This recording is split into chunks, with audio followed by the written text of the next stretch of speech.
Hey guys, welcome back to the channel. And I have finally watched Zack Snyder's Justice League, or the Zack Snyder cut of Justice League, whichever way it's called.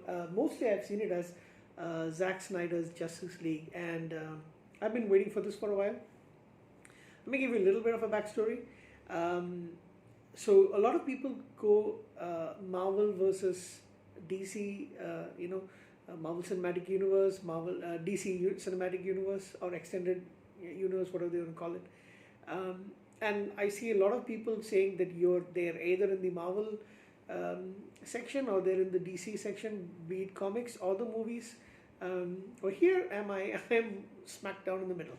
I'm a science fiction guy mostly, and when it comes to comics and these movies, I tend to put all these superhero movies in the science fiction series as well. Sorry, science fiction section as well, because when you look at it, I know I do have them in a different my movies in a different section, but yeah, when you look at it, these movies are basically science fiction. Although there's a lot of not a lot of explanation for so much of the technology, but yeah, never mind. That it doesn't matter for me. This is science fiction, soft science fiction, but yeah, I still label them as science fiction. So I am not a Marvel person. I am not a DC person. I will admit that the Marvel universe, cinematic universe, and for some extent, the shows like Agents of Shield is something that has stuck close to me more, connect more with me. I enjoy them quite a lot compared to, but we haven't really had that many movies in the DC universe yet. I mean, at least in the DC extended universe. The television series I've enjoyed, and I still do enjoy them, but I also enjoy the DC movies as well. So it doesn't really matter to me which is which. I think we are all winners if whether there's a good Batman movie, or there's a good Justice League movie, or a good Wonder Woman movie, or a good Superman movie. We enjoy them. I would enjoy them, and I think all of us will be winners. And if there's a good Marvel movie, Spider-Man or Thor or X-Men, Deadpool, whichever of them, we are going to enjoy them as well. So I don't really understand this rivalry between them, but yeah, I guess some people will have those rivalries. So back in 2017, when this movie actually was being announced, or was the trailers and all hit, I was really excited because I thought, yeah, this is going to be a really good movie. A little bit of a backstory: Dawn of Justice League, the Batman versus Superman movie. Although I did find some faults in it, I'll admit it. I keep making fun of the Martha thing. I did find some faults in the movie. I still do enjoy it quite a bit, and introducing Wonder Woman into the movie universe, that was wonderful. The maximum number of audience applause that I saw and heard in that theater was for Wonder Woman. So and she was amazing. I don't mind Henry Cavill as Superman, and despite the fact that for the longest time I have not been a Ben Affleck fan, I haven't even watched that many of his movies. I must admit that he is my favorite Batman. I'm going to put it on video. I think mentioned this a couple of times. Ben Affleck is the version of Ben Affleck's Batman. That version is my favorite Batman. I wish we would have seen more movies of it. I would have wanted some solo movies of his. You can have a couple of people coming in and out, a couple of other characters coming in and out, but solo movies, I wish we would have had 3 or 4 of them at least, because I enjoy his Batman more than, I think, almost, oh yeah, definitely all the others. I'm talking way back from the 1989 movie. So I was excited. I went and watched the movie and I enjoyed it, even though I admit that there's a lot of faults. For one thing, it was way too soon in the in the DC movies era, because you should have had at least a couple of Superman movies before you killed him off and then brought him back. You should have had a couple of Wonder Woman, just like how Marvel did it. You should have had a couple of Wonder Woman movies as well. But yeah, since she was there in Batman versus Superman, I guess you can have say, and then her solo movie as well came out. I guess that was still fine. But there was no movie for Flash. We didn't really get to know him. We didn't get to know Cyborg. And to be honest, I don't even know anything about Cyborg before that movie before Justice League actually came out. I didn't even know of this name, Cyborg. I knew of some of the others, like I knew about Green Arrow, The Flash, all the others, but I didn't really, and Aquaman, of course. I didn't know about Cyborg. So it would have been good if we had one movie, or at least of Flash as well as Cyborg, and then have introduced them in Justice League, coming together as a team. Aquaman as well. So that it was one of the biggest drawbacks that I saw. The movie was too short. We didn't get the characters fleshed out. We knew nothing about Flash. We knew nothing about this version of Flash. We knew nothing about Cyborg. We knew nothing about Aquaman, right? So the best thing was to have some character-driven, flesh out those characters so that we can actually get to know them before cheering them on as Justice League. That was the biggest drawback that I felt. It was too short. I did like the storyline, but when you compare that with Zack Snyder's storyline, the villain, the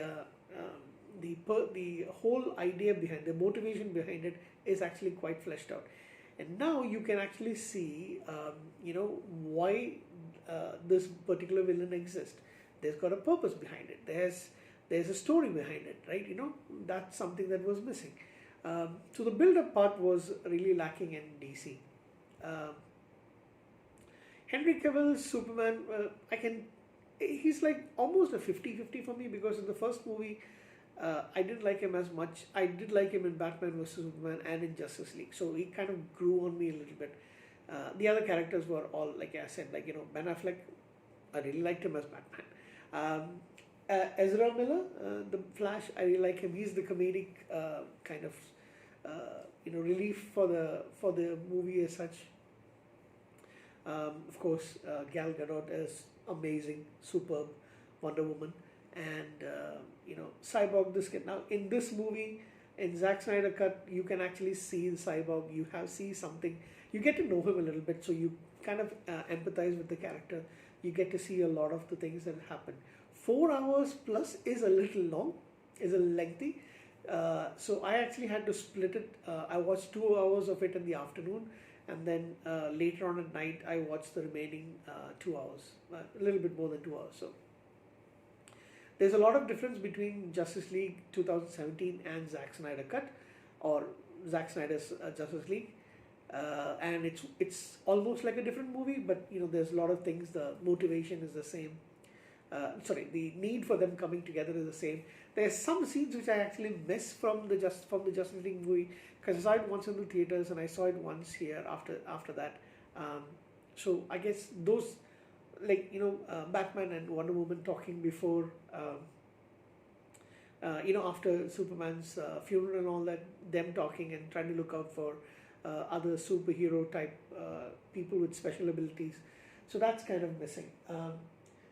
Steppenwolf, you can actually see why he wants to do this. He is kind of like out of favor from his boss Lord, the main supervillain, and therefore he is trying to make amends and do this for his boss, for him to come in and then devastate the planet just like he's done it for thousands of other planets.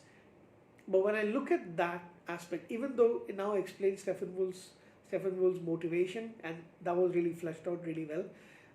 You see the in-between guy, I forgot the character's name. Let me quickly check on that.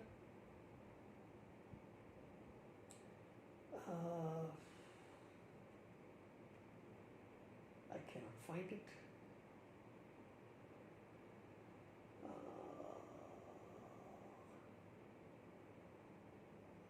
Darkseid, that's his name. So he was also there as an in-between, between him and the main villain. So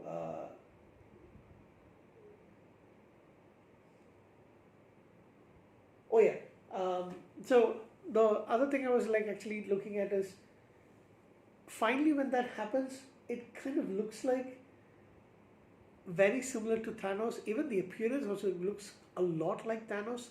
Now, not being a fan of the comics, not having read that many comics, I don't know if one person copied the other, or one group copied the other, I don't know, but it did look a lot like Thanos for me, and I think they should have possibly not had that kind of a character.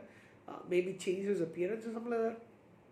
I don't know. Not having read the books, the comic books, I have no clue about these characters. I know the main ones, of course, the superheroes, but I don't know the others. So that was one thing that I actually thought was a drawback. Everything else, I really enjoyed this movie. This movie was really, really well done. Let's have a look at the cast. Of course, you had Ben Affleck as Bruce Wayne Batman, Henry Cavill as Clark Kent Superman, Amy Adams playing Lois Lane. Love Amy Adams, by the way. Gal Gadot, another wonderful actress playing Wonder Woman, Diana Prince. Ray Fisher as Victor Stone Cyborg, like I mentioned. And his kind of relationship or chemistry between him and the Flash is even more fleshed out over here. I felt like those two really played off each other really well. Jason Momoa as Arthur Curry. That one scene that I did enjoy in the plane in Justice League was missing for me, and I felt that they should have actually added that. But yeah, you do see a little bit more about him as well. As Aquaman and Arthur Curry. Ezra Miller as Barry Allen, The Flash. Willem Dafoe has got a little bit of a role in this. I don't believe he was there in the original one, as an Atlantean who acts as Arthur Curry's mentor. Jesse Eisenberg's got a small role as Lex Luthor. Jeremy Irons, of course, plays Alfred Pennyworth. Diane Lane plays Martha Kent. She's in it as well. The last scene is pretty much the same. Them getting the excuse me, it looks like a message from my on my phone. Stephen Wolf, Ciara Hens. I don't know how you pronounce her name. Ciaran Hens as Stephen Wolf. J.K. Simmons as James Gordon. J.K. Simmons, man, this guy is amazing. Connie Nielsen as Diana's mother. Ryan Zegg as Ryan Choi. I believe that there's some talk about this character becoming possibly a little bit of a superhero kind of thing. I've heard about that, but yeah. Amber Heard as Mira. I was actually surprised to see that she was there added in this movie, but yeah, I guess they had to. Joe Morton as Silas Stone, who is Victor Stone's father. Lisa Levin, somebody as Hippolytus, Lieutenant and Diana's aunt, and David Thewlis as Ares, the Olympian god of war. Sorry, I actually ran out of space. Yeah, and there's of course a few other characters. Here's the thing. So, how would I rate this movie? Because I'm always going to be comparing it with the 2017 movie. I don't remember exactly what I gave it as a rating. I am going to quickly check, because I think I put it on my blog as well.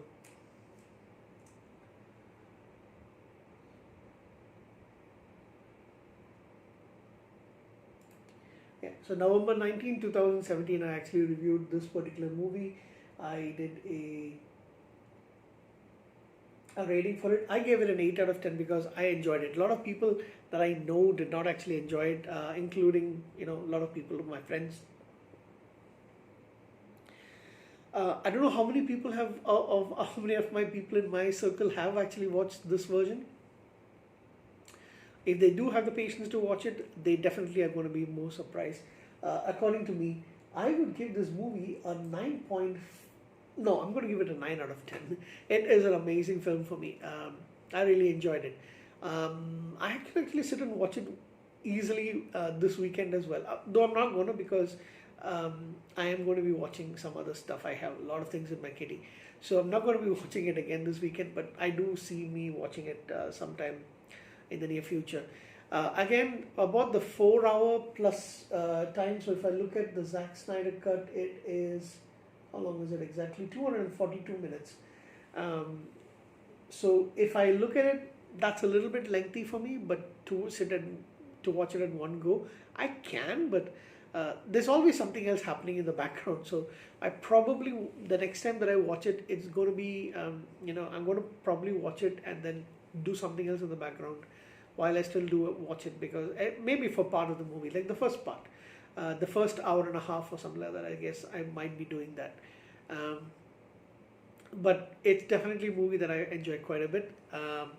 And 9 out of 10 is amazing for this kind of a movie. And what does this mean for the DC movie universe? I don't think it's going to make much of a difference.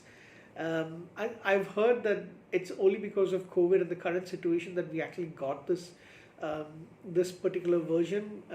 We were able to get it because it can go on HBO Max, and it's available on Hungama Plus for people in India, uh, and I think in select theaters, if I'm not mistaken, but I'm not sure about in India anyhow. So I'm actually happy that we got this.